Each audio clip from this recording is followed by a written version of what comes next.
Hello everyone, welcome back to my channel. কেমন আছো তোমরা সবাই?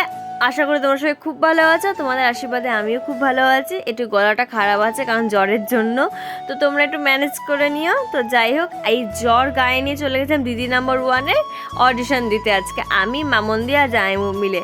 আর অডিশনটা হয়েছিল আমাদের কৃষ্ণনগর গ্লোবাল স্কুলে। তো আমরা গিয়ে ভেবেছিলাম লাইন থাকবে না হয়তো, বাট না, প্রচুর ভিড়। এখানে কত মানুষ অডিশন দিচ্ছে দেখো। জানি না ভাগ্যে আছে কি না, বলতে পারবো না, কিন্তু এত লাইন। আর দাঁড়িয়ে থাকতে থাকতে আমার শরীরটা আরও বিচ্ছিরি খারাপ লাগছিলো, কারণ এমনি দুর্বল শরীর, জ্বর এসেছিলো তার জন্য। আর এত জায়গায় লাইন দেওয়ার পর আমাদেরকে দিয়ে দিয়েছিল দুটো ফর্ম, মানে একটা হচ্ছে রান্নার আর একটা হচ্ছে দিদি নাম্বার ওয়ানে। দুটো ফর্মই ফিল আপ করেছি, নিজের ডিটেলসটাই ছিল, মানে ডিটেলস লিখতে হতো। আর ছিল হচ্ছে কেন দিদি নাম্বার ওয়ান হতে চাই, নিজের একটা জীবনের কাহিনী থাকতে হবে, এইগুলো লিখে টিকে তারপর অডিশন দিয়ে আমরা তো বেরিয়ে পড়লাম। তো গাইস, দিদি নাম্বার ওয়ানে অডিশন দিয়ে এখন বাড়িতে গিয়ে রেডি হয়ে এখন যাচ্ছি হচ্ছে আমরা নেমন্তন্ন খেতে, মানে একটা বন্ধুর বাড়িতে নেমন্তন্ন। তো ঠাম্মা কিছুদিন আগে মারা গেছে, তো ওইখানেই আমরা নেমন্তন্ন যাচ্ছি। চলো তোমাদের শেয়ার করবো। ও সরি, আপনি উপরে যাচ্ছি, ওই যে তো আমরা গাইস এক জায়গায় নেমন্তন্ন খেয়ে নিয়েছি, কারণ ওখানে আর ব্লগ বানানি, শ্রাদ্ধ বাড়ি, আর ওখানে ব্লগ বানানোটা ঠিক নয় আমার তো মনে হয়। কিন্তু বৃষ্টি পড়ছে, ওয়েদারটা পেছন থেকে দেখতে পাচ্ছে গাইসরা।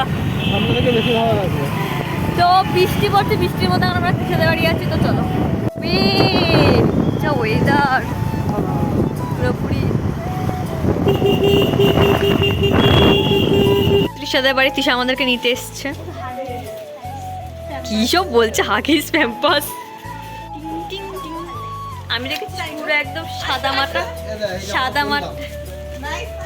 বলছি কি তৃষার জন্মদিনে যাবো, তৃষার দেওয়া জামা পরে। চলো গাইস, চলো।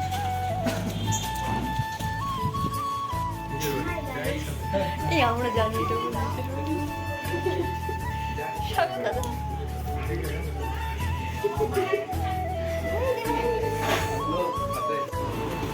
গাইস, আমরা এখন তৃষাদের বাড়িতে এসে এটা সমালোচনা করছে।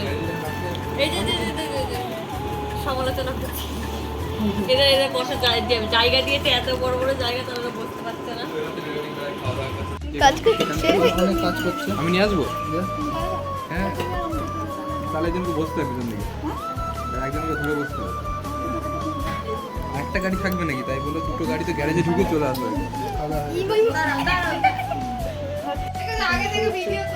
কি সত্যি তাই?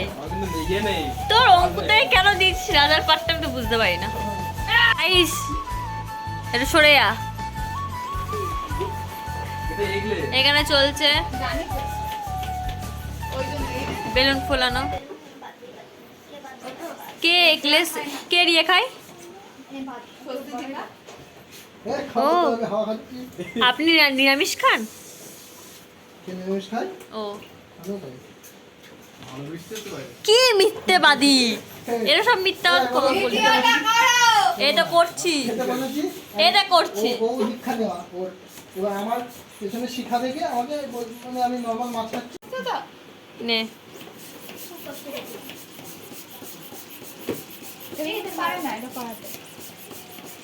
তা তো পড়াচ্ছে। হালকা সরা ও ওটা ঘুরিয়ে দিই বললেই হলো। ব্যাকগ্রাউন্ডটা সুন্দর হতো যদি পিছনে ওইখান থেকে বেলুনে একটা জায়গায় আরো দু তিনটে থাকতো।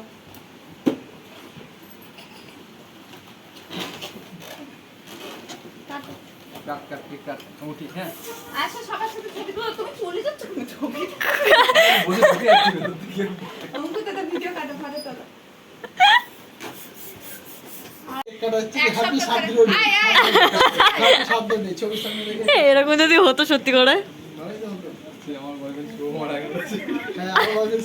আমি কি করে যাচ্ছি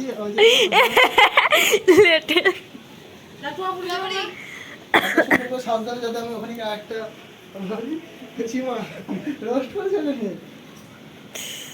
আমি একটা রকম ব্লগ বানাবো, আমি একটু ভাইরাল হয়ে যাবো। আমি কি বলবো,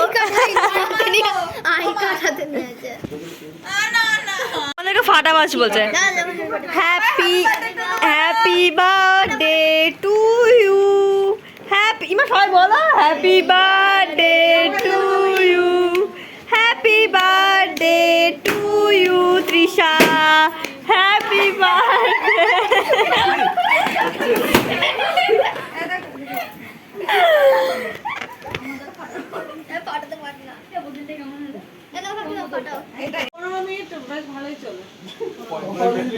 Originally, অল্প করে খাই দি এ বলে খা এই মা তখন না কে ফোন করেছে দেখা হয়নি। বাহ স্বাগত দাদাকে এখন এখানে জোর জবরদস্তি করে নাইটি পরানো হচ্ছে পুরোপুরি বা এমনি এমনি এমনি সাগরিকা সাগর থেকে আছে সাগরী। সাগর থেকে আজকে সাগরিকা হয়ে গিয়েছে এমনি সাগর দাদার খুব ইচ্ছা ছিল নাইটি পরার ইয়ে মা আমার বিয়ে এই যে বর আর বউ দাঁড়া ভালো করে ছবি তুলে দিচ্ছে একটা সত্যি তাই নে নে নে নে নে বেলুন কই আরে বেলুন নিয়ে আয় তো নাও নাও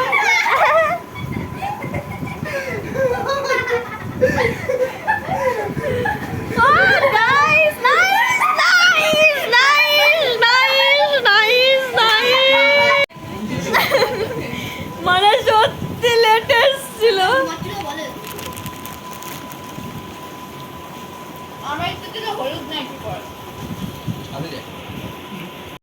সাগরদা আর তৃষা দিতে গেছে ওর বান্ধবীকে তো যাই হোক এই গিফটটা আমাদেরকে করেছে কতটা ভাল লাগছে তোর এই ফটোটা দেখে ভালো লাগবে।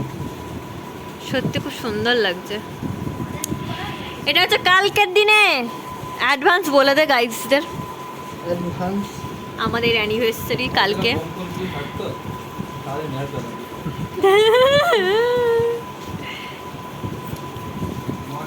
কিন্তু এটা আমি তোকে দেবো না এটা আমার বাড়িতে থাকবে না দুপুরবেলা বাড়ি গিয়ে শুই মাইকল পিঠে টিপে দাও হুম এটা মালা দিবি। কি চুলকানি মারা কথাবার্তা প্রথমে মালা নম্বরের অসভ্য ছেলে এটা আমি রিলস বানাবো রিলসের পেছনে থাকবে এখন দেখলাম অনেকে আমাকে জিজ্ঞেস করেছে অঙ্কুরটা কে না আমাকে অনেকে ইউটিউবে জিজ্ঞেস করেছে অঙ্কুরটা কে কমেন্ট গিফটটা দেখে অনেকে রিংস এই যে অঙ্কুরের এই যে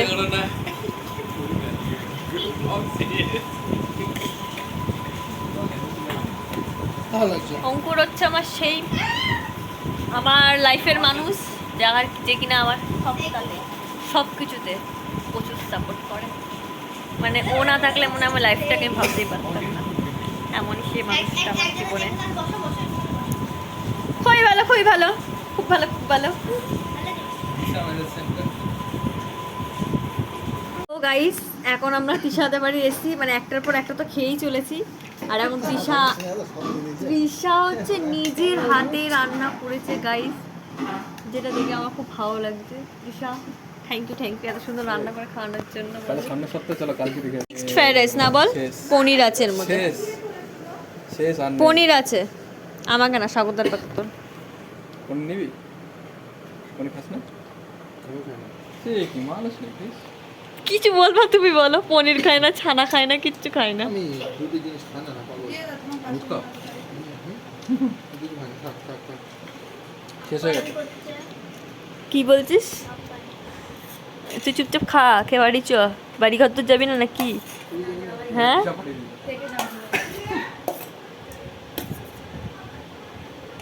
আচ্ছা এমনি চিকেন কষা ও ওর কথা তোর কথা শুনে আমার সত্যি হাসি পায় মাঝে না মাঝে এটা এমনি নরমাল শুধু জাস্ট চিকেন কষা আচ্ছা ঠিক আছে এটা হচ্ছে চিকেন কষা ঠিক আছে শনিবার রান্না করার পর দিয়া রান্না কর এই না না খবরদার না এদিকে। খবরদার না এটা তিশা রান্না করা আমার নয় নেবে টাটা পরের রোববার আমার কাজ আছে এই যে সত্যি আছে দুঃখ তা পরের রোববার চো না তোমার গাড়িটা নিয়ে যাচ্ছি তাহলে